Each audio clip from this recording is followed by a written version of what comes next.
আসসালামু আলাইকুম, আশা করি সবাই ভালো আছেন।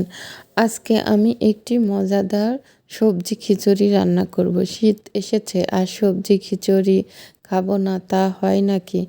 আমি এখানে সবজি দিয়ে একটি ঝরঝরা খিচুড়ি রান্না করেছি। এটা রান্না করার জন্য আমি কিছু সবজি কেটে নিয়েছি। এখানে আমি ফুলকপি, বেগুন, নতুন আলু, সিম, গাজর, মটরশুঁটি যাবতীয় সবজিগুলো কেটে ধুয়ে পরিষ্কার করে নিয়েছি। আর এখানে আমি ধনে জিরা গুঁড়া, লবণ, হলুদ, মরিচ বাটা এবং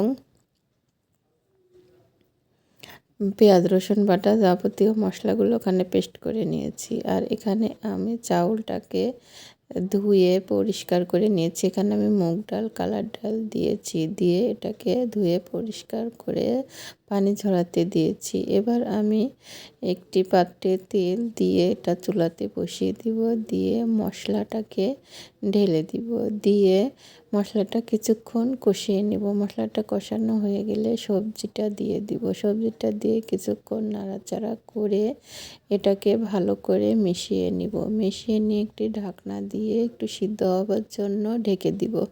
কিছুক্ষণ পর ঢাকনাটা উঠিয়ে আবার আমি এটাকে একটু নাড়াচাড়া করে নিব। নিয়ে এর মাঝে আমি এবারে ধুয়ে রাখা চাল ডালগুলো ঢেলে দিব। দিয়ে এটাকে আমি কিছুক্ষণ ভাজতে থাকবো। কিছুক্ষণ এটাকে আমি ভেজে নিব।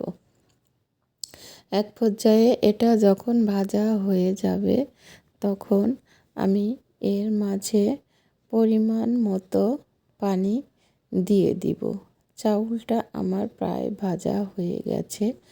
এখন আমি আরেকটু নেড়ে নিব, নিয়ে পরিমাণ মতো পানিটা দিয়ে দিব। এখানে আমি পানিটা একটু পরিমাণ মতোই দিয়েছি যেন ফুটে সবজিটা ঝরঝরা হয়। একটু ঢাকনা দিয়ে ঢেকে দেবো বলক ওঠা পর্যন্ত। কিছুক্ষণ পর ঢাকনা উঠিয়ে একটু নাড়াচাড়া করে আবারও ঢেকে দিব। আবারও কিছুক্ষণ পর ঢাকনা উঠিয়ে একটু ভাতটা উল্টে পাল্টে নেড়ে দেব। দিয়ে ভাতটাকে আমি হালকা আঁচে আবারও রেখে দিব। ঢাকনা দিয়ে চাপ দিয়ে ঢেকে চুলাতে রেখে দিব, তাতে ভাতটা আমার হয়ে যাবে। এখানে এই যে দেখুন ভাতটাতে আমার অল্প অল্প একটু পানি আছে।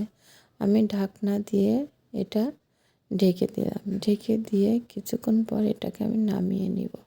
এই যে দেখুন ভাতটাকে আমি নামিয়ে নিয়েছি। এটা কত সুন্দর ঝরঝরা সবজি খিচুড়ি হয়েছে।